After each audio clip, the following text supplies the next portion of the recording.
Boa tarde a todos, tudo bem? Aqui é o professor Bruno Oliveira. Chegamos a mais uma edição do nosso Pente Fino, Legislação Específica, MPU. Vamos a mais uma questão, é o nosso dia 4 de 100 dias, fazendo um pente fino, um detalhamento de tudo aquilo que pode ser cobrado na sua prova quanto à legislação específica. Da mesma forma que nós estamos fazendo isso no YouTube, fazendo análise da Lei Complementar 75 de 93, também nós temos uma playlist só sobre isso. No site eleitoralcombruno.com.br nós temos um curso de questões comentadas inéditas sobre a legislação. Então passa lá, dá uma olhadinha no curso, são 160 questões comentadas inéditas a respeito da legislação específica do MPU. Tudo bem? Nós vamos agora então à nossa questão número 4, que vai tratar sobre o princípio da independência funcional. Olha só como que essa questão, que foi cobrada nesse ano de 2018 pela banca do Tribunal de Justiça, pela banca FGV para o concurso TJ Alagoas, como que trabalhou esse princípio.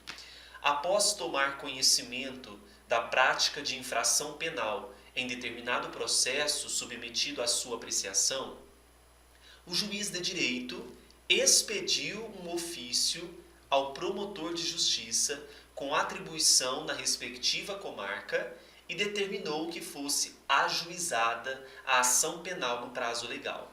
Então veja que o promotor recebeu um ofício para que esse promotor ajuize a ação penal no prazo legal. À luz da sistemática constitucional, o referido promotor de justiça. Vamos pensar, será que o promotor de justiça ele pode se submeter a uma ordem do juiz de direito? Qual o princípio que está lá no artigo 127, parágrafo 1º da nossa Constituição, tem relação a esse fato em questão? De acordo com o artigo 127, parágrafo 1º da nossa Constituição Federal, nós temos ali quais são os princípios que serão resguardados no âmbito do Ministério Público, aos membros do Ministério Público.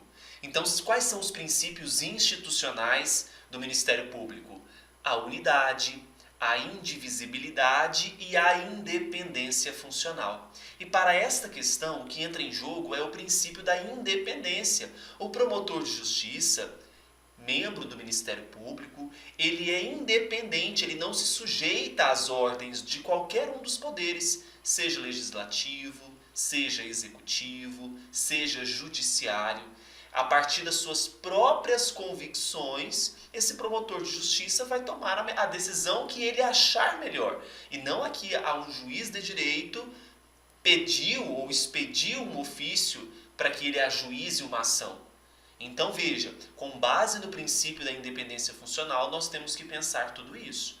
Não é? Então o referido promotor de justiça não está vinculado à determinação do juiz de direito, que deveria ter sido dirigida ao Procurador-Geral de Justiça? Não. O próprio promotor, ele, a partir das suas próprias convicções, ele vai tomar as melhores decisões. É claro que sempre respeitando, é importante nós adotarmos aí, sempre respeitando a Constituição Federal e as leis. B. Está vinculado à determinação do juiz de direito em razão do princípio hierárquico? Não. Olha a independência funcional. Letra C. Não está vinculado à determinação do juiz de direito em razão do princípio da independência funcional. Artigo 127, parágrafo 1º. Letra D. Está vinculado à determinação do juiz de direito em razão do princípio da territorialidade funcional. E aí, pessoal? Não, também não. Então, em razão do princípio da independência funcional e não da territorialidade funcional, assim como a letra E diz que não está vinculado à determinação do juiz de direito, além da letra D também, a gente tinha que colocar aqui o não, né? Faltou o não. Não só em relação ao princípio, mas também dizia a letra D que está vinculado e não está. A letra E diz que não está vinculado, mas em razão do princípio da oportunidade da ação penal. Esse princípio ele se aplica às ações penais privadas e não às ações penais públicas. Tá? E não é o caso da nossa questão 4 de 100. Então, qual que é o gabarito para a questão 4? Letra C. Gravem, estudem muitos princípios que será objeto de prova, não tem como fugir disso. o princípio da unidade, da independência funcional e da indivisibilidade. Tudo bem? A gente então fecha o nosso dia de hoje, o nosso pente fino de hoje. Voltamos amanhã com mais uma edição do nosso pente fino, ok? Qualquer dúvida, manda por e-mail, acesse o site, confira os nossos cursos para o MPU ou pelo Instagram, @professorbrunoeleitoral. Um grande abraço, bons estudos e até mais.